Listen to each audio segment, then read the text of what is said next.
नमस्कार। आज हम गोता लगा रहे हैं गहरे समुद्र के उस रहस्यमयी संसार में, आपके दिए गए स्रोतों के आधार पर। एक ऐसी दुनिया जहां सूरज की किरणें पहुंचती ही नहीं, दबाव बहुत ज्यादा, और तापमान लगभग शून्य। हाँ, और फिर भी जैसा इन स्रोतों में दिखता है वहां जीवन है, और सिर्फ है ही नहीं बल्कि गजब के रूपों में पनप रहा है। आज हम यही समझने की कोशिश करेंगे कि आखिर कैसे, किन तरीकों से ये जीव वहां जिंदा रहते हैं।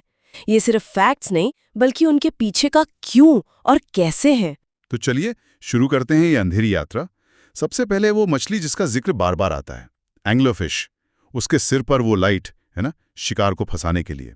और एक बात जो मुझे अजीब लगी, नर मछली मादा से चिपक कर जीती है, परजीवी की तरह। ये क्यों मला? हाँ, ये अनुकूलन का मतलब एडेप्टेशन का एक एक्सट्रीम उदाहरण है। वो लाइट जो है वो बायोल्यूमिनेसेंस है, जैविक प्रकाश। गहरे समुद्रों में ये बहुत आम है। अंधेरे में शिकार को पास बुलाने या साथियों से बात करने या फिर शिकारियों को डराने के काम आता है। और जहाँ तक नर का सवाल है, सोचिए इतने गहरे अंधेरे में साथी ढूंढना कितना मुश्किल होगा। तो एवोल्यूशन ने ये रास्ता निकाला, मिलो और हमेशा के लिए जुड़ जाओ। अच्छा। हाँ, इससे ऊर्जा भी बचती है जो वहाँ वैसी कम होती है। ऊर्जा बचाना, हाँ, ये बात तो समझ आती है। अच्छा, एक और अजीब शिकारी का जिक्र है, गॉबलिन शार्क। इसे जीवित जीवाश्म कहा गया है। मतलब हाँ, जीवित जीवाश्म इसलिए क्योंकि ये अपने जैसे जीवों की अकेली बची सदस्य है, करीब 12.5 करोड़ साल पुराने वंश की। और इसकी सबसे खास बात है वो अचानक बाहर निकलने वाले जबड़े, शिकार पकड़ने का एकदम अनोखा तरीका। वो कैसे काम करता है? देखिए, गहरे समुद्रों में शिकार अचानक दिख सकता है, तो ये शार्क बिना ज्यादा हिले डुले अपने जबड़ों को तेजी से आगे फेंककर उसे पकड़ लेती है।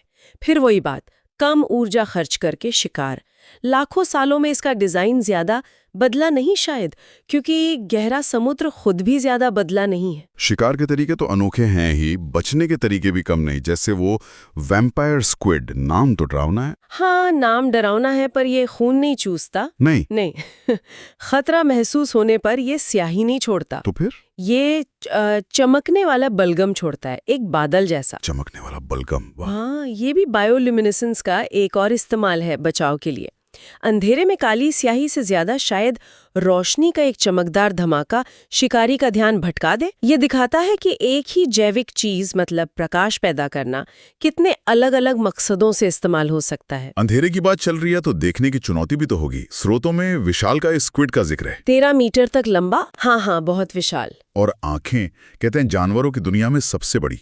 स्पर्म वेल से लड़ाई के किस्से भी। इन आंखों का क्या राज है? बिल्कुल, इतनी बड़ी आंखें शायद बचे खुची रोशनी या फिर दूसरे जीवों की बायोल्यूमिनेसेंस को पकड़ने में मदद करती होंगी। गहरे समुद्र में देखना अक्सर रोशनी की हल्की सी चमक पकड़ना ही होता है। और विशाल आकार, जायंट आइसोपॉड का भी जिक्र है। हाँ, गिगेंटिज्म। गहरे समुद्र के कुछ जीवों में ये देखा जाता है। विशालकाय स्क्विड, जायंट आइसोपॉड, जो बड़े समुद्री कीड़े जैसे दिखते हैं। ये शायद शिकारियों से बचाव का, या ठंडे पानी में शरीर का तापमान बनाए रखने का, या फिर कम भोजन मिलने पर लंबे समय तक ऊर्जा स्टोर करने का तरीका हो सकता है। और वो भयानक दबाव, हम तो सोच भी नहीं सकते। फैंग टूथ मछली का जिक्र है, बस 6 इंच की, पर दांत शरीर के मुकाबले सबसे बड़े, और 5000 मीटर नीचे रहती है। हाँ, फैंग टूथ। और बैरल आई मछली, जिसका सिर पारदर्शी है और आंखें अंदर से ऊपर देखती हैं। ये सब इतने दबाव में कैसे रहते हैं? ये उनकी शरीर और सेल्स के लेवल पर अडेप्टेशन है। उनकी कोशिका झिल्लियां, मतलब सेल मेम्ब्रेन, खास तरह के फैट से बनी होती हैं, जो कम तापमान और ज्यादा दबाव में भी लचीली रहती हैं। उनके प्रोटीन भी खास होते हैं जो दबाव में अपना आकार नहीं खोते, जबकि हमारे प्रोटीन तो बेकार हो जाए। अच्छा। फैंग टूथ के बड़े दांत इसलिए कि जो भी शिकार मिले वो छूटे नहीं। और बैरल आई की वो पारदर्शी खोपड़ी और ऊपर देखती आंखें, वो ऊपर से गिरते खाने या शिकारी की परछाई देखने का एक गजब का तरीका है। तो कुल मिलाकर ये स्रोत हमें यही दिखा रहे हैं कि गहरे समुद्र के जीव सिर्फ अजीब नहीं हैं, वो विकास के, मतलब एवोल्यूशन के अद्भुत नमूने हैं। बायोल्यूमिनेसेंस, विशाल आकार, अनोखी बॉडी स्ट्रक्चर, धीमा मेटाबॉलिज्म, ताकि कम खाने में जिंदा रह सकें। हाँ, ये सब चरम परिस्थितियों में जीवन की जीत के तरीके हैं। ये हमें याद दिलाता है कि जीवन कितना फ्लेक्सिबल, कितना एडेप्टेबल हो सकता है। ये जीव हमें सिखाते हैं कि जिंदगी सबसे मुश्किल माहौल में भी रास्ते खोज लेती है। अक्सर ऐसे तरीकों से जिनकी हम कल्पना भी नहीं कर सकते। हर जीव ने वहां जिंदा रहने की अपनी एक पहेली सुलझाई है। वाकई अविश्वसनीय।